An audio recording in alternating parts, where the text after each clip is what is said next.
సత్యం బోధించినప్పుడు 2 రకాల జనాలు తయారవుతారు. నెంబర్ 1, ఒక రకం ఎలా ఉంటారంటే సత్యాన్ని స్వీకరించి దాన్ని మనసుకు తీసుకొని మనసుని మార్చుకున్న వ్యక్తులు ఉంటారు. రెండో వ్యక్తులు ఎలా తయారవుతారంటే అఫెండ్ అయిపోయి వీళ్ళు సత్యాన్ని బోధిస్తున్నారు, మతాన్ని మార్చేయడానికి వచ్చేసారు, మేము మారము అనే ఉద్దేశంతో ఏదేదో వాళ్ళ మనసులో ఊహించేసుకొని అండ్ వీళ్ళ మీదకి దాడులకి దిగుతున్నారు. Like if you have the truth, you share the truth two. If you have something to share, you share two. ఎందుకు దాడులకి దిగడం ఎందుకు? అండ్ పర్సనల్ అటాక్స్ ఎందుకు? Right, we have families two. మాకు కూడా ఫ్యామిలీస్ ఉన్నాయి కదా, మాకు కూడా జీవితం ఉంది కదా, సో దాడులకి దిగడం ఎందుకు? 2 రకాల జనాలని చెప్పాను కదా, ఇది నా మాటలు కాదు. బైబిల్లో ఏముందో తెలుసా? సిలువను గూర్చిన వార్త నశించు వారికి వెరితనముగా ఉంటుంది, కానీ రక్షించబడుతున్న మనకు దేవుని శక్తి అని. సో నశించిపోతున్న వాళ్ళకి వెరితనంగా అనిపిస్తుందంట. Hey, what are you talking about?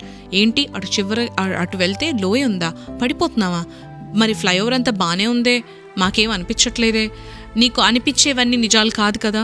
So whatever, there is something over there. ఒక నిజం సత్యం బయటకు వస్తుంది. Go ahead, research for yourself, get to know things. నువ్వు తెలుసుకో. ఓకే, ఆ ఫ్లైఓవర్ అటువైపు వెళ్తే లోయ ఉందని నువ్వు తెలుసుకో, నువ్వు రా, నువ్వు చూడు. నువ్వు నన్ను కూడా నమ్మక్కర్లేదు. Go ahead, research for yourself.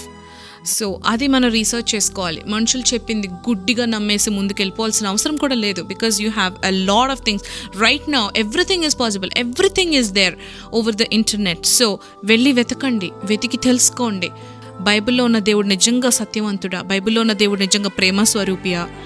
So మీకున్న క్వశ్చన్స్ ఏమున్నా కూడా go head and research for your self. You don't need to ఒక వ్యక్తిని లేకపోతే పలానా వ్యక్తుల్ని ఫాలో అవ్వాల్సిన అవసరం కూడా లేదు. You have Bible with you. Bible అవైలబుల్గా ఉంది, ఇప్పుడే చదవండి, బైబిల్ చదివి తెలుసుకోండి. సో అదనమాట, అదొక రకమైన మనుషులు.